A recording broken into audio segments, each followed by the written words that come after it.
Welcome to Gyandeep academy.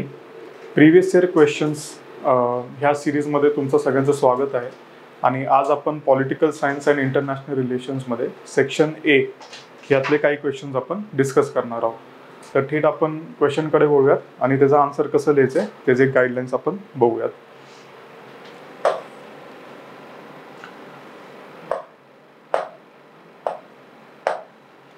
So question जो आहे हा 2012 च्या पेपरचा सेक्शन ए मधला क्वेश्चन 2A आहे, जो की आहे 20 मार्क्सचा आणि आपल्याला आन्सर 250 वर्ड्समध्ये लिहिणं अपेक्षित आहे.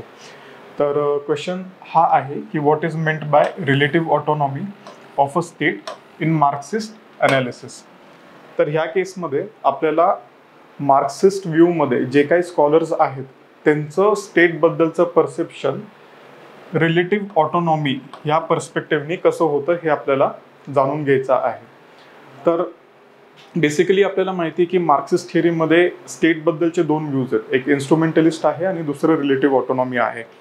तर इन्स्ट्रुमेंटलिस्टमध्ये काय असतं की जो स्टेट आहे it is seen as an executive committee of the dominating class. म्हणजे इकॉनॉमिक बेसमध्ये जो कुठला क्लास रूल करतोय त्याच्याच इशाऱ्यांवरती चालणारा हा म्हणजे स्टेट.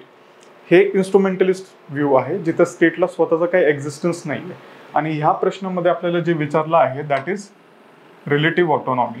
म्हणजे स्टेटला त्याचं इंडिपेंडंट एक्झिस्टन्स आहे and it is not completely dependent on the economic base.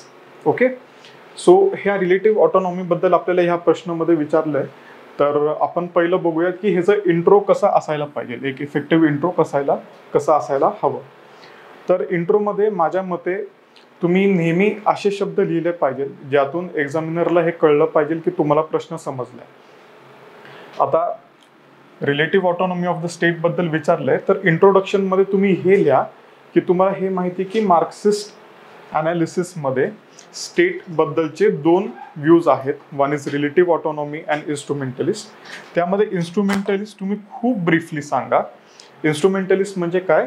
State is nothing but the executive committee of bourgeois आणि state in superstructure is the reflection of the dominant class in the economic base. बस फक्त 2 ते 3 line. आणि relative autonomy पण तुम्हाला एक briefly सांगायचं आहे की ज्यामध्ये state has certain degree of autonomy from the ruling class. Autonomy म्हणजे काय? स्वायत्तता म्हणजे इंडिपेंडन्स. आणि स्टेट हे कम्प्लिटली इकॉनॉमिक बेसचं डेरिव्हेटिव्ह नाही आहे, तर त्याचं स्वतःची पण एक वर्किंग आहे, एक त्याचं इंडिपेंडन्स आहे. It's and structure in itself. So these are key points जे तुमचे इंट्रोडक्शनमध्ये यायला हवे. आणि जसं आपण म्हणालो की एक्झामिनरला हे कळलं पाहिजे की तुम्हाला प्रश्न समजलाय. रिलेटिव्ह ऑटोनॉमी तुम्ही ब्रीफली मेन्शन करताय म्हणजे हे कळाले की तुम्हाला रिलेटिव्ह ऑटोनॉमीबद्दल लिहायचंय, हे एक्झामिनरला कळालंय.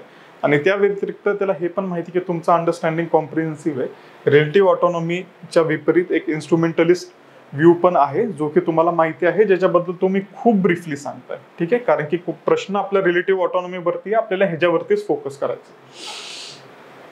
मग हा एक तुमचं इंट्रोडक्शन झाल्यानंतर आपण मेन बॉडीकडे येऊयात. आता मेन बॉडीमध्ये येताल तेव्हा तुम्हाला सविस्तरपणे रिलेटिव्ह ऑटोनॉमी काय हे सांगायचं. ठीक आहे, तर रिलेटिव्ह ऑटोनॉमी म्हणजे काय की स्टेट एक्झर्ट्स इज ऑटोनॉमी. ठीक आहे, and is an autonomous structure in itself. Is a structure in itself म्हणजे त्याचं एक स्वतःचं एक्झिस्टन्स आहे. आणि it's not completely a puppet of economic base. म्हणजे इकॉनॉमिक बेसमध्ये जे तुमचा रुलिंग जे क्लास आहे, जे डॉमिनंट क्लास आहे त्याच्या इशाऱ्यावरती नाचणारं स्टेट नाही आहे. कधी कधी ते इंडिपेंडेंटली त्या लॉजिकने पण स्वतःच्या लॉजिकने पण डिसिजन घेतं. हे आहे रिलेटिव्ह ऑटोनॉमी. त्यामध्ये स्टेट ब्युरोक्रेसी जी आहे ती it has its own interest and goals.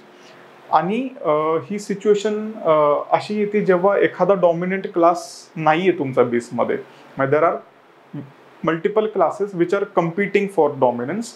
So ह्या केसमध्ये स्टेट हॅज अन ॲडव्हान्टेज आणि it acts as a mediator between different classes, balancing competing interest. ठीक आहे, म्हणजे it plays a role as a mediator, it plays the balancing act.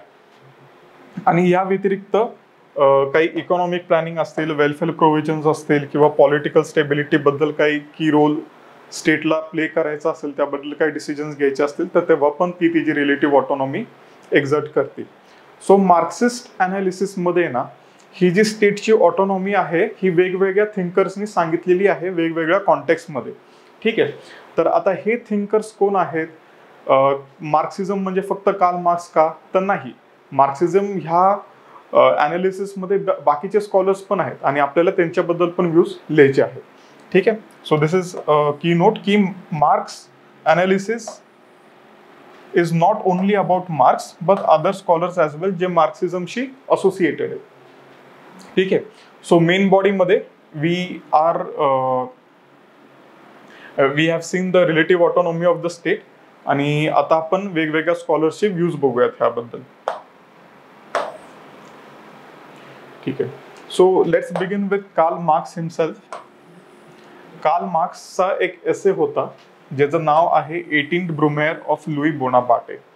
तर तुम्ही तुमच्या आन्सर्समध्ये हे असे मेन्शन केलं की कुठल्या वर्कमधून कुठली आयडियोलॉजी, कुठली अनालिसिस आपण इथं कोट करतोय, तर हे तुम्ही त्यांचं वर्क मेन्शन केलं तर इट्स अ ब्राउनी पॉईंट. ह्यामुळे तुम्हाला निश्चितच आन्सर रायटिंगमध्ये जास्त मार्क्स मिळतील, मे बी हाफ मार्क वगैरे. And this eventually half marks cumulatively together across all 20 questions GS मध्ये वगैरे it adds up to a good amount. आणि ह्याच गोष्टी ज्या आपल्याला एज देतील. ठीक आहे, सो ह्या एसेमध्ये Marx has given a term called as Bonapartism. आता बोनापार्टिझम म्हणजे काय? अकॉर्डिंग ह्याचं मिनिंग काय की बेसमध्ये जेव्हा मल्टिपल मोड्स ऑफ प्रोडक्शन असतात आणि त्यामध्ये more than one dominant classes असतील, एक कुठला क्लास इज नॉट विक्टोरियस, म्हणजे एक कुठला particular class is not dominant, अशा सोसायटीमध्ये आपल्याला बोनापार्टिझमचा फिनॉमिना बघायला मिळतो, ज्याच्यामध्ये स्टेट तुमचं रिलेटिव्हली ऑटोनॉमस असतं.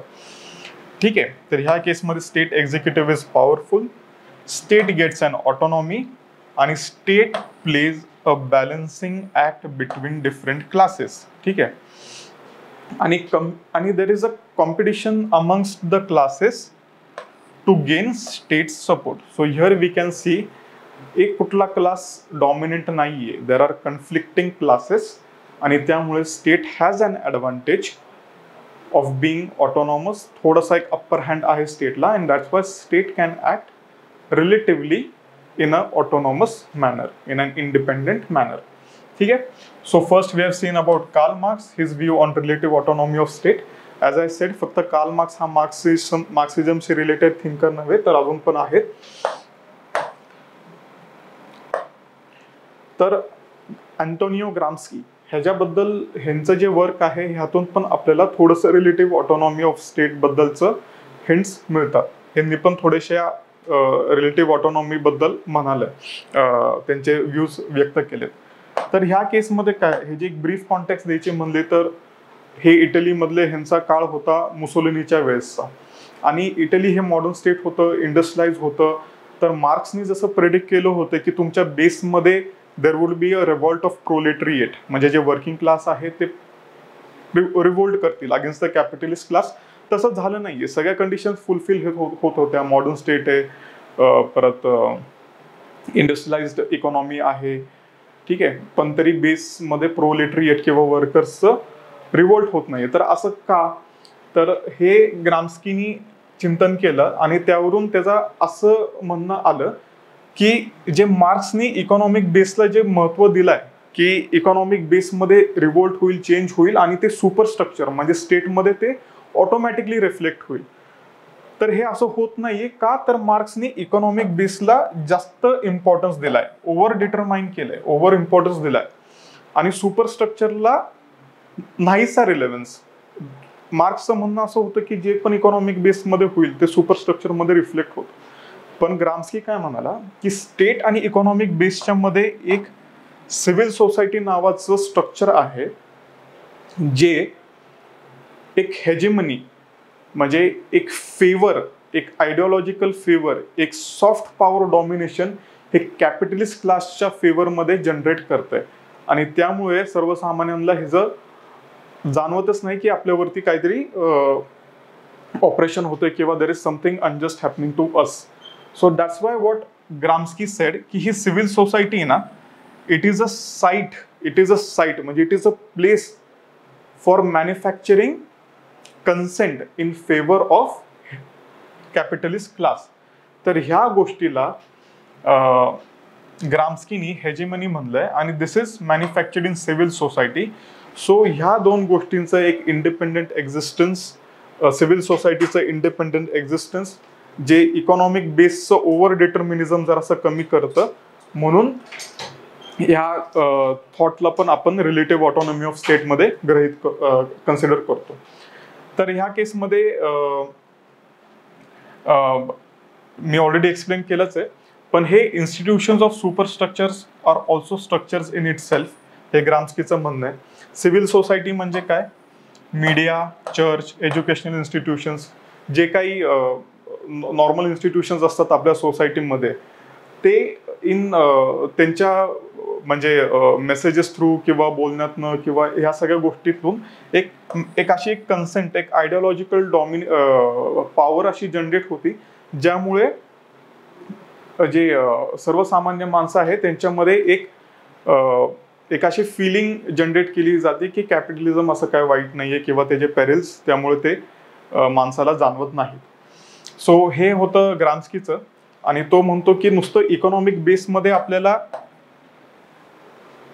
स्ट्राईक करून किंवा तिथंच काम करून उपयोग नाहीये. समजा आपल्याला हे कॅपिटलिझमचं व्रॉथ ओव्हरथ्रो करायचं असेल तर सिव्हिल सोसायटीमध्ये पण आपल्याला काम करायचं आहे. त्यासाठी ग्राम्स्कीनी war of manoeuvre, war of position अशा दोन त्याच्या कन्सेप्ट्स आहेत, पण तेवढं आपल्याला आता डिटेलमध्ये जायचं नाही, कारण की we are talking about the relative autonomy of the state. So relative autonomy of स्टेटमध्ये ही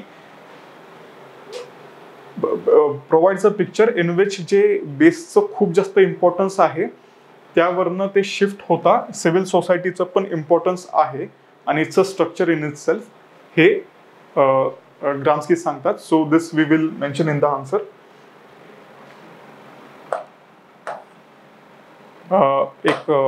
ही डायग्राम आहे ना, तुम्ही मेन्शन केली एक्झाममध्ये तरी चालेल. It's not a very GS type diagram आणि it gives a good picture. हे असं जनरली ऑप्शनमध्ये असं जास्त डायग्रामॅटिक करू नये, पण this is a good diagram. You can have it in the paper in the answer writing.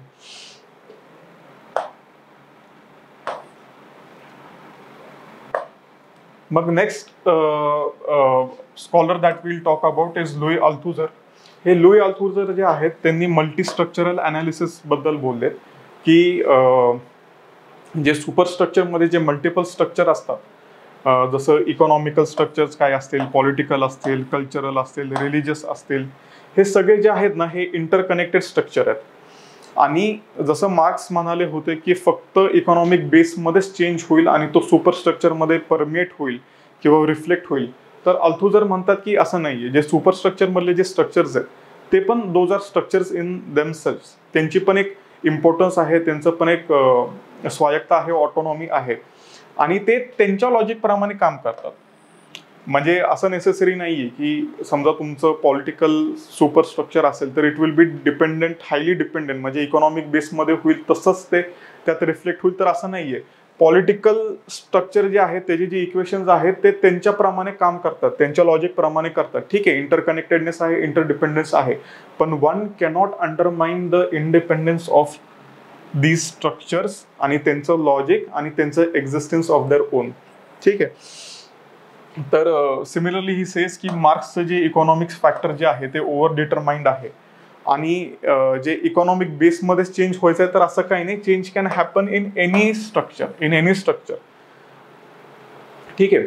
हे structure cause effect through their interactions, म्हणजे जे काही इफेक्ट हे स्ट्रक्चर्समधनं येणार आहे that is because of their interaction amongst each other. हे जे वेगवेगळे स्ट्रक्चर्स आपण इथं पाहिले त्यांच्यामध्ये इंटरॅक्शन्स आहेत आणि ते त्या गोष्टीमुळं जो इफेक्ट येणार आहे तो आपण अंडरस्टँड केला पाहिजे की हे जे स्ट्रक्चर्स आहेत त्यांच्या इंटरॅक्शनमुळे येणार आहे, नॉट नेसेसरली फक्त इकॉनॉमिक बेसमधनं येणार आहे. आणि हे जे लिनियर कॉज अँड इफेक्ट जे मार्क्स म्हणाले की लिनियर कॉज म्हणजे काय, एका डायरेक्शनमध्ये इकॉनॉमिकमध्ये चेंज झाला रे झाला की तो सुपर स्ट्रक्चरमध्ये दिसणार. तर अल्थुझर म्हणतात की हे असं single linear cause and effect change नाहीये, हे काय इंटरॅक्शन आहेत वेगवेगळ्या स्ट्रक्चरमध्ये आणि एका कुठल्याही स्ट्रक्चरमध्ये तो चेंज होऊ शकतो आणि तो दुसऱ्या स्ट्रक्चरमध्ये परमिएट होऊ शकतो, नॉट नेसेसरली चेंज फक्त इकॉनॉमिक स्ट्रक्चरमध्येच होणार आहे. आणि ते पण हायलाइट करतात की state is itself is real and a factor to be taken into consideration. ठीक आहे. सो इन ब्रीफ, अल्थुझरचं multistructural analysis, there are multiple structures, every structure has its own logic, its way of working, its independence, and change can happen in any structure. आणि due to interconnectedness किंवा त्या structures मधलं एकमेकांचं जसं relation आहेत त्याप्रमाणे तो चेंज येईल आणि तो पसरला जाईल.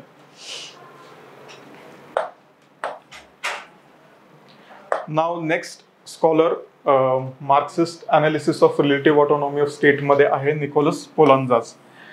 निकोलस पोलांजासनी जी पोस्ट कॅपिटलिस्ट सोसायटी होती मध्ये, ज्यामध्ये मोस्टली वेलफेअर स्टेट्स होते, त्यांच्याबद्दल अनालिसिस केलं. आणि त्या केसमध्ये ते म्हणाले की वेलफेअर स्टेटमध्ये जे इकॉनॉमिक बेसमधला जो डॉमिनंट क्लास आहे त्याच्याच विम्स अँड फॅन्सीजवरती स्टेट काम करत नाही. का? कारण की ह्या स्टेट्समध्ये युजली मास डेमोक्रेसी आहे, कॉम्पिटेटिव्ह पार्टी सिस्टीम आहे आणि इलेक्शन्स पण कॉम्पिटेटिव्ह असतात. सो स्टेटला कुठल्या एका पर्टिक्युलर क्लासला खुश नाही करायचं. It has many agendas in order to stay in power. It has many interest to cater. That's why जे डॉमिनंट क्लास आहे इकॉनॉमिक बेस किंवा रेल्ममध्ये त्याचंच फक्त म्हणजे ऐकणारे आणि as an instrument of that class काम करणारे असं नाही आहे स्टेटचं. स्टेटला ह्या बाकीच्या गोष्टी पण आहेत, म्हणून इट हॅज ऑटोनॉमी रिलेटिव्हली. पण असं म्हणून he doesn't deviate from the Marxist thinking की इकॉनॉमिक बेसचा काही रिलेव्हन्सच नाही असं. हे म्हणतात की क्रायसिस सिच्युएशनमध्ये ना स्टेट हे फक्त श्रीमंत माणसांच्याच रेस्क्यूला येणार आहे. हे ज्या गोष्टी आहेत हे ते जे मास डेमोक्रेसी, कॉम्पिटेटिव्ह पार्टी, ज्यामध्ये वेगवेगळ्या सेक्शन्सला ते केटर करतात आहेत, त्यांचे इंटरेस्ट बघतात आहेत, हे आहे थोड्याफार प्रमाणात ही ऑटोनॉमी आहे. पण क्रायसिस सिच्युएशनमध्ये ना जे श्रीमंत, जे रिच आहे, जे डॉमिनंट क्लास आहेत त्यांना स्टेट फेवर करणार आहे. आणि हे जे निकोलस पोलांजास आहे, we consider him in the relative autonomy analysis. पण एक ह्यांचं रॅल्फ मिलिबँड बद्दल हे जे अजून एक स्कॉलर आहेत ह्यांच्याबद्दल बरोबर डिबेट सॉर्ट ऑफ होतं. तर हे जे रॅल्फ मिलिबँड आहेत हे इन्स्ट्रुमेंटलिस्ट व्ह्यूचेस आहेत. हे म्हणतात की वेलफेअर स्टेट जरी असलं तरी तो कॅपिटल क्लासलाच केटर करतो. जे कॅपिटल इकॉनॉमिक बेसमधला जो डॉमिनेट क्लास आहे त्यांच्या सर्व्हिसमध्ये तो काम करतो. आणि हे बाकीचं असं त्याला काय ऑटोनॉमी as सच नाही आहे. पण निकोलस पोलांजा ही टेक्स कॉन्ट्ररी व्ह्यू. ते म्हणतात की ह्या कंडिशन्समुळे स्टेटला कधी कधी रिलेटिव्हली ऑटोनॉमस बिहेव करावं लागतं. Next we have Hamza Alavi. ह्यांनी ना पोस्ट कोलोनियल स्टेट्स म्हणजे ज्या स्टेट्सला कोलोनायझेशन जे वेस्टर्न पॉवर्स होते त्यांनी जे कोलोनाइज केलेले स्टेट होते त्यांच्यापासून जे इंडिपेंडन्स भेटलं अशा नेशन स्टेट्सचं त्यांनी अनालिसिस केलं. आणि त्या केसमध्ये त्यांनी एक टर्म पॉइंट केली, that is over develop state. आता ओव्हर डेव्हलप स्टेट म्हणजे काय, तुमची इकॉनॉमी जी आहे ती ट्रेडिशनलच राहिली, ती मॉडर्न झाली नाही. बऱ्यापैकी मॉडर्न झाली नाही, थोड्याफार प्रमाणात झाली असेल. पण जे स्टेट आहे ना ते एकदम मॉडर्न झालं. मॉडर्न म्हणजे काय, जसं आपण वेस्टमध्ये बघतो एकदम अशी डेमोक्रेसी किंवा इलेक्शन्स, फंडामेंटल राईट्स, ब्युरोक्रेसी, हे जे मॉडर्न स्टेट्सचे जे फीचर्स आहेत ते ह्या स्टेट्समध्ये आलं. आपण इंडियाच्या केसमध्ये पण बघूयात तसं झालं. आपलं पार्लमेंटरी फॉर्म ऑफ गव्हर्नमेंट झालं, आपल्याकडे प्रॉपर स्टेट झाले, फेडरलिझमचे प्रिन्सिपल्स आपण ऑब्झर्व करावं लागलो.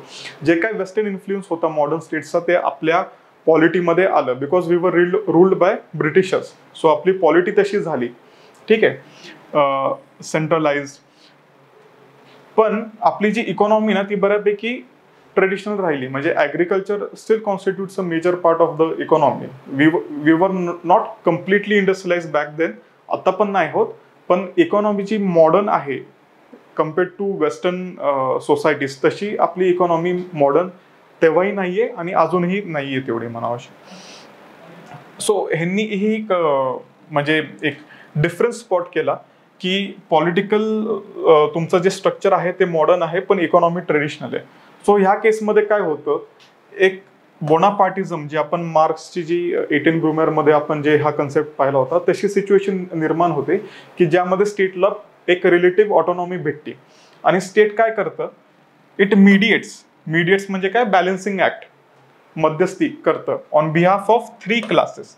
हे 3 क्लासेस कुठले आहेत, मेट्रोपॉलिटन बुर्जवा म्हणजे सिटीमधले बिझनेसमॅन, इंडिजिनस लँडेड क्लास खूप जमीनदार वगैरे असणारे, आणि फ्युडल बुर्जवा म्हणजे जे सिटी रिजन नाही आहेत, म्हणजे असे जे रुरल किंवा ह्या रिजन मधले जे बिझनेस क्लास आहेत त्यांचे.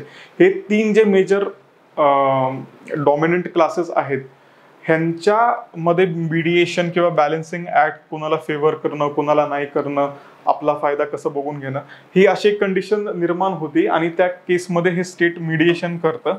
आणि ह्या केसमध्ये पण स्टेट पॉवरफुल आहे आणि त्याला एक ऑटोनॉमी आहे, तो कुठल्या पर्टिक्युलर डॉमिनंट क्लासचा ऐकत नाही, स्टेट स्वतःचं पण डोकं चालवतं. That's why state is an independent structure in itself. ह्या कंडिशनमध्ये पोस्ट कोलोनियल स्टेट्समध्ये हे हमजा अल्वीनी म्हणलंय, ठीक आहे. तर आपण वेगवेगळे जे मार्क्सिस्ट व्ह्यूजचे जे स्कॉलर्स आहेत, थिंकर्स आहेत, त्यांचे आपण व्ह्यूज पाहिले आहेत रिलेटिव्ह ऑटोनॉमीवरती. आणि मग finally we should write the conclusion. ह्या कन्क्लुजनमध्ये जनरली मला असं वाटतं की आपण रेलेव्हन्स लिहायला पाहिजे की ह्या जे रिलेटिव्ह ऑटोनॉमी ऑफ स्टेट बद्दलचे जे काही अनालिसिस ह्या थिंकर स्कॉलर्सनी व्यक्त केला आहे त्याचा आत्ताच्या काळात रेलेव्हन्स कसा आहे. आणि एनरिचमेंट की ठीक आहे, मार्क्स क्लासिकल मार्क्स जे इन्स्ट्रुमेंटलिस्ट व्ह्यू आहे स्टेट बद्दलचा, त्याला एनरिचच केलंय ह्या सगळ्या अनालिसिसनी, ठीक आहे. तर ह्या गोष्टी आपण लिहायला पाहिजे असं मला वाटतं. आता relative autonomy of state analysis put forth by various scholar enriches the Marxist theory of state by providing alternative dimensions. आपल्याला वेगवेगळे पैलू यातनं समजून आले की things are not just 1 + 1 = 2. There are very nuances, खूप जास्त फॅक्टर्स आहेत. आणि ह्या अल्टरनेटिव्ह डायमेन्शन्समुळे जी existing classical Marxist view of state आहे त्याला एनरिचमेंटच झाली, ठीक आहे. म्हणजे हे लिटरेचर अजून भारदस्त, कॉम्प्रिहेन्सिव्ह आणि सुंदर झालंय, ठीक आहे. हे आपल्याला एक बेटर अनालिसिस देतं क्लास सिस्टमचं इन व्हेरियस सोशल कॉन्टेक्स्ट. आपण पाहिलं की Gramsci, Italy, Mussolini dictator role होतं ते मुसोलिनीचं त्यावेळेसचं.